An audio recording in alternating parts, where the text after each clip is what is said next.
Elle était une simple bergère, illettrée, issue d'une famille pauvre. Rien ne la destinait à porter un message qui bouleverserait des millions de vies. Pourtant, Bernadette Soubirous, en 1858, reçut un message qui dépassait les mots, une vision qui traverserait les siècles, lorsqu'elle raconta ses rencontres avec la Dame dans la grotte de Massabielle. Elle ne cherchait ni la gloire, ni le pouvoir, ni même à convaincre. Elle transmettait simplement ce qu'elle avait vu, entendu, ressenti. Aujourd'hui encore, son témoignage résonne. Que nous apprend-elle sur la transmission spirituelle? Comment son histoire peut-elle éclairer notre époque, où les religieux semblent parfois divisés alors qu'elles portent une même soif de transcendance?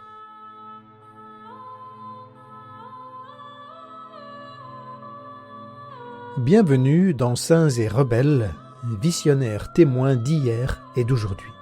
Ici, nous explorons les figures spirituelles qui ont traversé les âges, des saints aux mystiques, des visionnaires aux chercheurs de vérité. Nous plongeons dans leur vie, leur quête et leur engagement pour découvrir ce qu'ils ont encore à nous dire aujourd'hui. Chaque épisode vous invite à un voyage intérieur entre récits inspirants, réflexions profondes et méditation contemplative. Parce que ces voix du passé ne sont pas éteintes, elles continuent de nous parler, de nous défier et de nous éclairer. Installez-vous, ouvrez votre esprit et laissez ces témoins de lumière vous guider.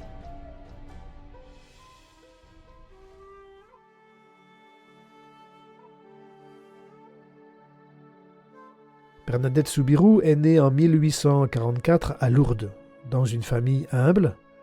À 14 ans, elle vit une série d'apparitions d'une dame dans la grotte de Massabielle. Cette dame, qu'elle reconnaîtra plus tard comme la Vierge Marie, lui transmet un message de prière, de pénitence et d'amour. Mais ce n'est pas tant l'apparition qui est au cœur de son histoire. C'est sa posture face à la révélation et surtout sa manière de transmettre ce qu'elle a vécu. Elle ne cherche pas à prouver quoi que ce soit, elle ne débat pas, elle témoigne avec humilité sans imposer. Quand on la presse de justifier son expérience, elle répond simplement « Je suis chargée de vous le dire, pas de vous le faire croire ». C'est là que réside une clé fondamentale dans la transmission spirituelle. Dans toutes les traditions spirituelles, la véritable transmission ne repose pas sur l'autorité, mais sur l'authenticité. Bernadette aurait pu revendiquer un rôle, chercher à devenir une figure influente. Au contraire, elle choisit le silence, la simplicité, la retraite dans un couvent. Elle transmet par sa vie et non par des discours. Cette posture résonne profondément avec la tradition des grands maîtres spirituels, qu'ils soient chrétiens, soufis, bouddhistes ou hassidiques. Dans le soufisme, par exemple, Rabia al-Adiyawiya transmettait l'amour divin par sa présence et son être plus que par des dogmes. Dans le bouddhisme zen, les maîtres enseignent souvent sans parole, par des gestes, des silences, une manière d'être. Dans le christianisme, Maître Eckhart disait que le véritable enseignement n'est pas dans ce qui est dit, mais dans ce qui est perçu entre les mots. D'ailleurs, le mot mystique a pour racine muo, qui est la même racine que le mot muet.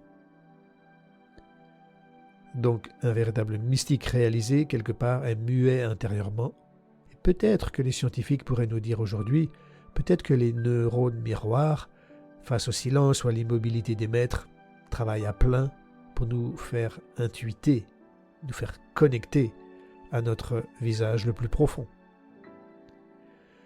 Alors, Bernadette s'inscrit dans cette lignée des maîtres soufis, des bouddhistes zen ou dans le christianisme avec Maître Eckhart. Et en fait, elle nous interroge. Elle nous pose deux questions. Transmettons-nous pour imposer ou pour éveiller? Sommes-nous capables de partager un message sans chercher à le contrôler? En d'autres mots, souhaitons-nous être un passeur, un inspirateur, un catalyseur, plus qu'un enseignant? Dans un monde où les religions semblent souvent enfermées dans des revendications identitaires, sa posture nous rappelle que la spiritualité n'est pas un terrain de conquête, mais un espace de rencontre. Allez, je vous invite à un moment méditatif où nous allons écouter et transmettre autrement.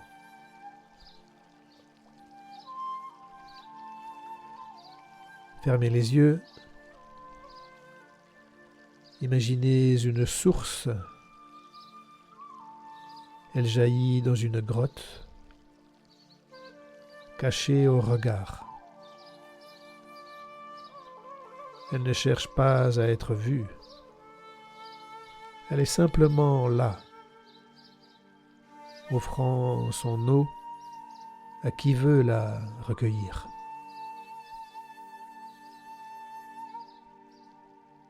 Vous approchez, vous plongez votre main dans cette eau. Elle est fraîche, vivante, pure. Vous la buvez. Elle ne vous appartient pas. Respirez profondément. Laissez cette eau devenir un message. Un message que vous recevez et que vous aurez un jour à offrir.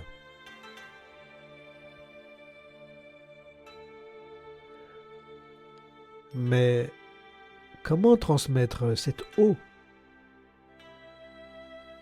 La retenir? La canaliser? Ou simplement permettre à d'autres de s'en approcher?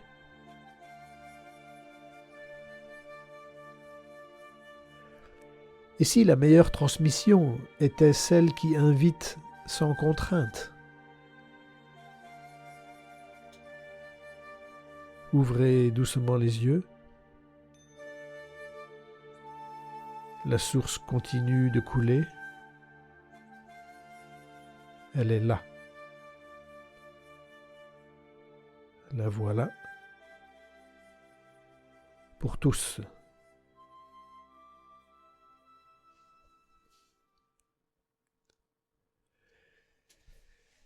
Dans son parcours et son attitude, Bernadette nous enseigne une transmission libre, désintéressée et humble. Elle nous rappelle que le sacré ne se possède pas, il se partage. Dans un monde où les croyances sont souvent instrumentalisées, où chacun cherche à imposer sa vérité, son message est essentiel. Le dialogue interreligieux profond repose sur cette triple posture. Partager sans convertir. Le Dalai Lama déclare « Il n'est pas nécessaire de convertir les autres, mais il est important de les aider à comprendre la profondeur de leur tradition. » Première posture, partager sans convertir. Deuxième posture, témoigner sans imposer. Troisièmement, offrir sans vouloir posséder. La sagesse, notre véritable nature profonde, est commune à tout être. Donc il est déjà possédé, comme en l'ADN spirituel, par tout être. On ne peut pas le posséder. Cette nature profonde, elle est. Que ce soit entre traditions spirituelles ou dans notre manière d'accompagner les autres sur le chemin, notre rôle n'est pas de prouver, mais d'être. Et vous, comment transmettez-vous ce qui vous habite? Par des discours, par des manières d'être, en voulant convaincre ou en laissant place à l'expérience directe, en cherchant à posséder une vérité ou en invitant à en boire l'eau. Aujourd'hui, je vous propose, pour terminer, une pratique que je vous conseille.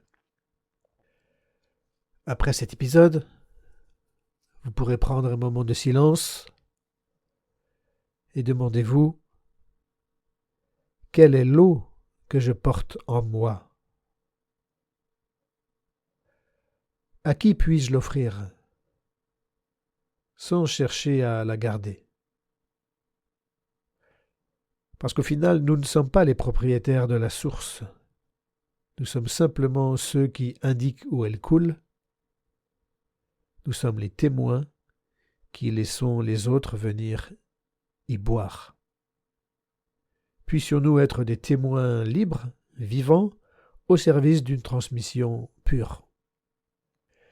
Dites-moi en commentaire comment vous concevez la transmission spirituelle dans notre époque moderne. Et puis, laissez-nous tous les commentaires. Suite à cette méditation, à ce moment ensemble, je serai ravi de vous lire et au plaisir de vous délivrer un autre podcast avec des saints très inspirants. Offrez un saint du jour à vos proches.